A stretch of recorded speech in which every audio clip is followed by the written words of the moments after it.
Hi, I'm Anthony from Learning to Play the Guitar. In this video, I'm going to show you how to play the song Modern Age by The Strokes.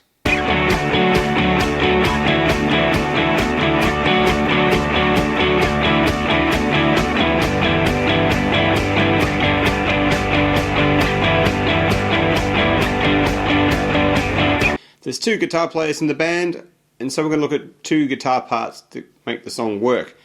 So first off, we might look at the simple rhythm part, which is based around just some bar chords, a little bit of distortion of course here, sort of nice sort of punk ethic down strumming all the way. So the two chords in the intro and throughout the verse and also under the guitar solo are just a D bar chord here at fret 10, and it's probably really mainly the bottom 3 or 4 strings of it as he chugs along, and we basically end up with a rhythm of 1 and 2 and 3 and 4 and just all down strums. The other chord is G, same thing, but at fret 3 it's a G.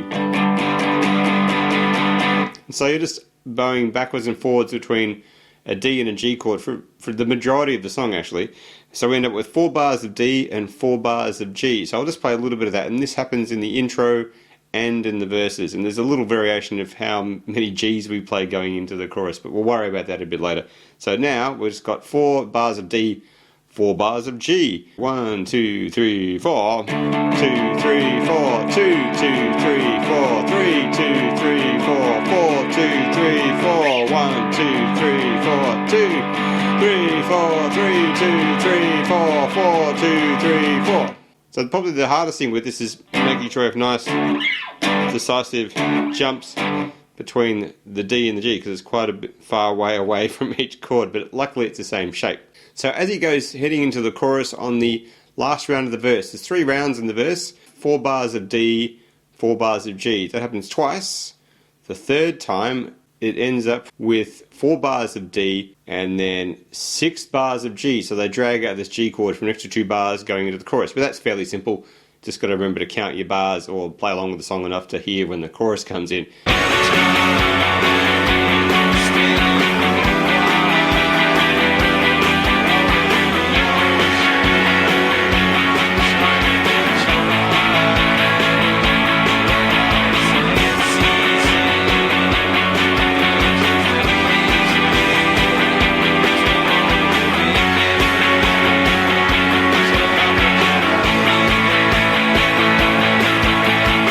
So in the chorus, the chords mix up and change. We have an F sharp minor, bar chord all the way up here at fret 9, which is this guy. Then we have a G, but instead of this lower G, I'm going to play the higher G here at fret 10, and the third finger is barring the triple 12. And I'm muting the bottom E string. One thing about these 5-string bar chord shapes is I'm muting the E string with the tip of my first finger here, just a little bit, so we don't end up with that messy sound. We've got more of a controlled sound for both of these chords, whether it's the F sharp, so to have that E string poking out, it's controlled. Same with the G. The other chord in the chorus is an A major bar chord, which is the same as the G and the D from the start, but at fret 5 it becomes A. And so again, we're just down strumming here. We've got 2 bars of each chord, F sharp minor, G, F sharp minor, A, and that goes around twice, and that makes the chorus go round. So here's my little demo of the chorus. 3, 4, F sharp, 2, 2, G, now 1, 2, 3, 4, 2, 2, now it's F sharp, 1, 2, 3, 4, 1, 2, there can go A, 4, 1, 2, 3, 4. Under the solo, it's a lot of D and a bit of G. It's 8 bars of D, and then there are 8 bars of G, so a long time on each chord, but the same basic rhythm going on. So that part in the song is quite simple. It's just a good exercise in discipline and solid down strums, keeping your 8th note rhythms going at the sort of up-tempo speed that the song's at. So then we'll look at the other guitar part.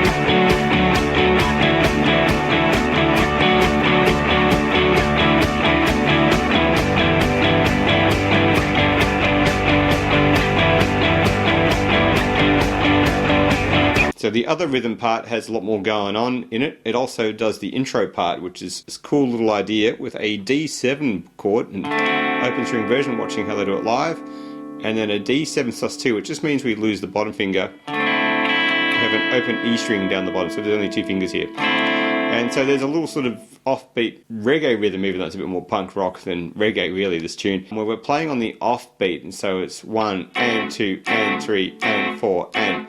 So I don't have to upstrum, but I feel that the upstrum gives you the control and the feel of what's going on here. And there's a lot of muting as well here. And the muting in this case is not a bar chord like you would have over here, where you can mute by releasing pressure or whatever.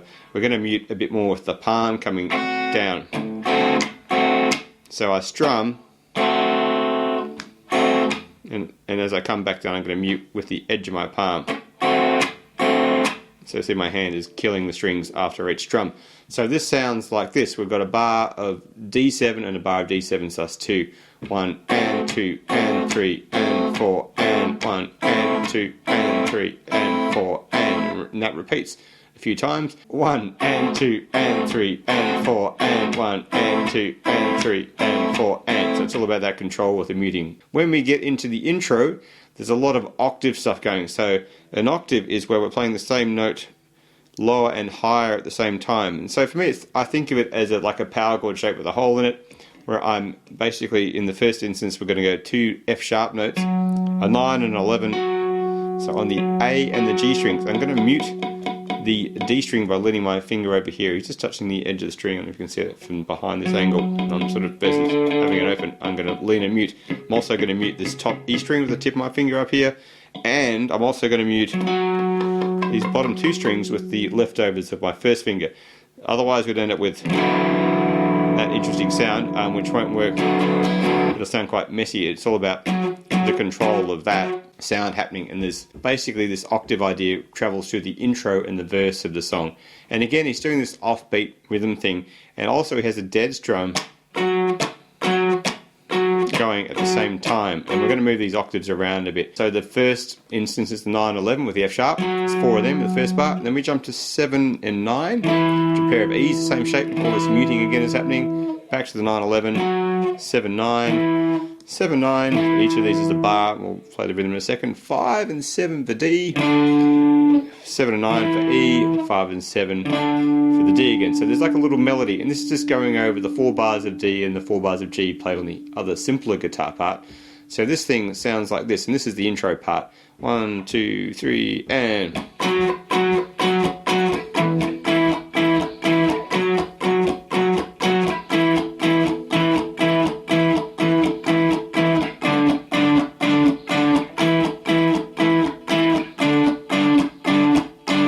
that dead and an up strum is where the note is. So I'm also releasing pressure, I should say, each time I've finished with the note. Otherwise it's obviously going to be that versus... So I'm bouncing just enough. I'm not taking my fingers off, obviously. I'm just taking off the pressure, so we'll kill those notes and separate them.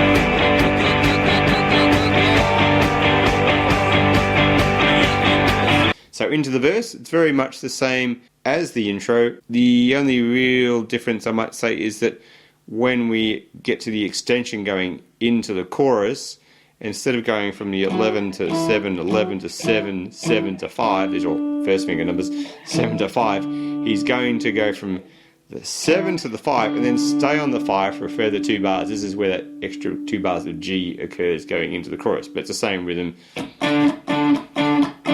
So I've got an extra 2 bars of that. You can hear that in the demo I just played anyway.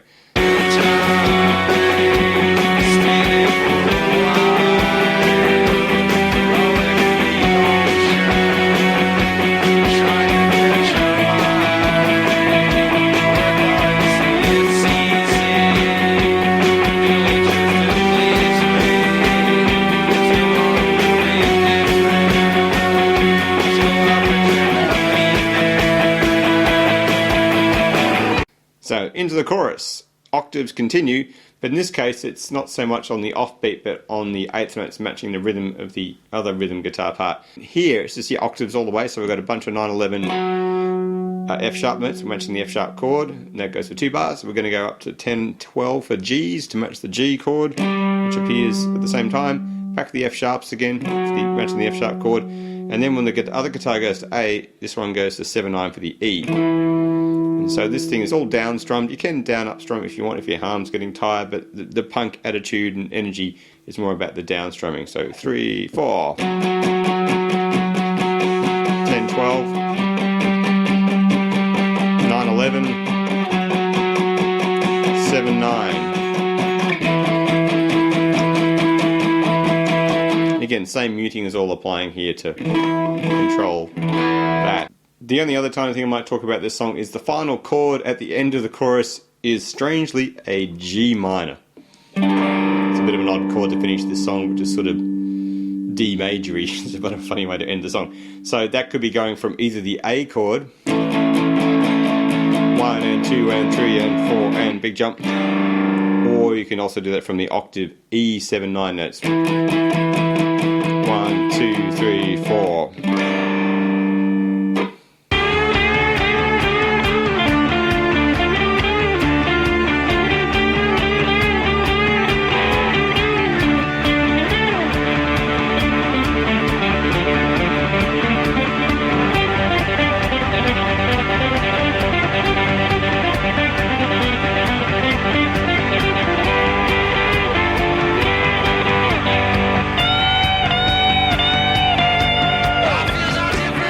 For the solo here, it's based around, let's say, D minor pentatonic for most of it, and then it has this little sort of shreddy, sort of almost like a metal sort of guitar part, something like Richie Blackmore or Kirk Hammett might play, thrown in the middle of it. But from the start, we've got Eric Clapton-y blues sort of lick stuff on D minor pentatonic at fret 12, so based around that scale pattern. So what have we got? We've got a bunch of 12s. 1, 2, 3, 4 with bends there, and then we're going to go classic blues lick, bend up, flick off to the 10, 12, 10, 12, 10, 12. That does that twice.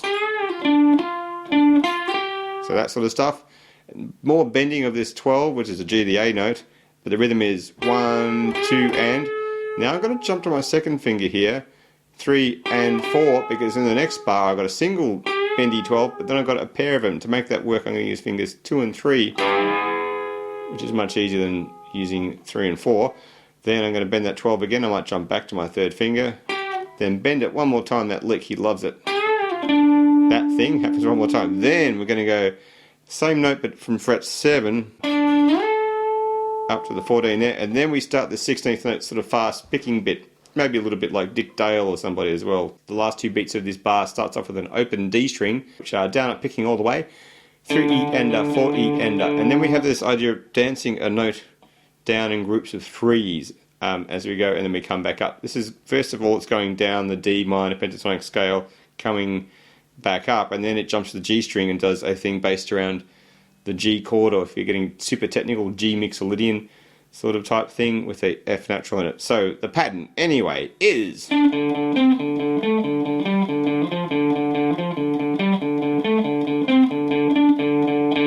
you've got 12, 10, 7, 5, 3, and you get an extra one on the end to make it fill up the bar. 3, 5, 7, 10, 12, 1, 2, 3. So using my third, you can see my first finger will do most of the work. The main challenge here is getting that pick to be consistent, especially at that speed, which is quite quick. Then we jump to the G string, similar idea, but it's 12, 10, 7, 5, 4, 4, 5, 7, 10, 12.